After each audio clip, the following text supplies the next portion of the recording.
What'd you do, my face? What? Did you know that there is over 160,000 people on the organ transplant wait list? Can you imagine how many people that is in a crowd? This is a photo that was posted in the New York Times. This is estimated 100,000 people. This was the 2008 Obama rally in St. Louis, Missouri. So imagine adding an additional 6,000 people into this photo. That's exactly what our organ wait list looks like as of September of this year. Oh, wow. It's a lot of people. Organ donation is the first process in organ transplantation, and it's an extremely controversial subject. Both sides, donors and recipients, have different perspectives of organ donation, but I'm here to tell you that we're all on the same side. Humans want to fight for life. To clarify for this presentation, I am talking about post-mortem donation. From a young age, I knew that my final act of life would be donating my organs. I believe it's an important decision that one soul can make, and it's equally important to communicate that decision with your loved ones. It's a powerful decision to be an organ donor.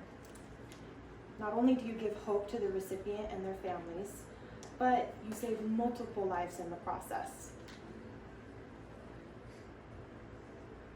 Understanding that there is a critical need for a shortage of organ donors, registering to become an organ donor makes an impact in saving lives. The need for organ donors is greater than ever. According to UNOS, the United Network of Organ Sharing, this year there was 14,454 deceased donors.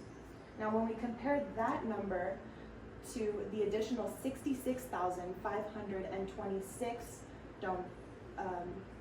additional candidates added to the wait list, that number is significant, especially because, like I said earlier, there is 106,837 candidates waiting for an organ. Wow. So we ask, why are there so many? Why is there not enough organ donors? Really, it's because there is a lot of myths and misconceptions revolved around organ donation. The Mayo Clinic released an article that debunked these myths and provided factual information that countered these misconceptions. The first is many believe that their religion prohibits organ donation, when in fact, most major religions encourage and support organ donation. Some of these religious groups include Catholicism, Islam, Buddhism, many branches of Judaism, and many Protestant faiths. The second is many are afraid of the false death certificate, but really, all doctors will perform multiple tests to ensure that their patient is in fact brain dead, which means zero brain function. The third is many people fear that wealthy or famous people will receive an organ before any others on the wait list, but that's not true. The organ waitlist system is a technical system that allocates based on recipient severity of their organs and matching, so that way the organs and the body blend. The fourth misconception is medical care. Many people believe that if they are an organ donor, once they go into the emergency room, they won't receive full care, but that is not true. All medical professionals prioritize every one of their patients. The fifth myth is that the donors believe that they will have to deal with the donation costs, but really the recipient is the one who takes that bill. And the last misconception, many people believe they are too old or in bad health to donate, when really there is no standard cutoff age, and health of the organ doesn't mean that you can't donate another. There are very few medical conditions that limit organ donation. So with the critical donor shortage, especially due to myths and misconceptions. What can we do? The solution is quite simple. There's two things. We have to register to become an organ donor, and we have to have these informative conversations with our loved ones.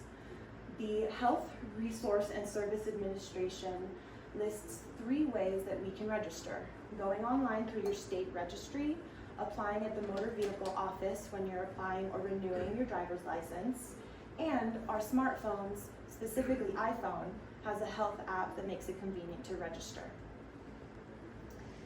The next step is to tell your family. Tell your loved ones of this decision of becoming an organ donor.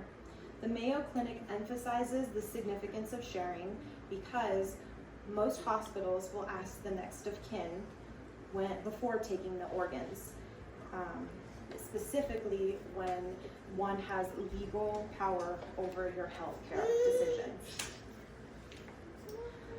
I want to encourage your decision to become an organ donor because of the impact that one person can make on countless lives. Your decision brings hope and a second chance to those waiting for a gift of life. The Cleveland Clinic highlights these benefits that one donor selfless gift can give. The first is that one donor can save up to 8 lives. They can restore the eyesight of 2 people. It can heal up to 75 burn and wound victims, and it can restore one's hands and face. While there is no benefit for the donor post-mortem, there is the knowledge of knowing that you're saving up to 85 people through your selfless decision. In summary, today I spoke about the critical need for organ donation, the myths and misconceptions revolving organ donation, how to register to become an organ donor, and the benefits that one donor can give to the recipients and their families. Here is the Colorado State Registry website that's partnered with DonorAlliance.gov. If you go to this link on the top right corner, it will bring up a forum for you to register. Please consider becoming a hero. Imagine the joy of a mother who gets to watch her children grow, or the gratitude of a father who can walk his daughter down the aisle, or even a friend who can create more memories with their loved ones. Think of the person who gets a second chance at life because of your selfless act. Right now, I ask you to register to become an organ donor, to talk to your family about your decision, and to spread the word. Thank you.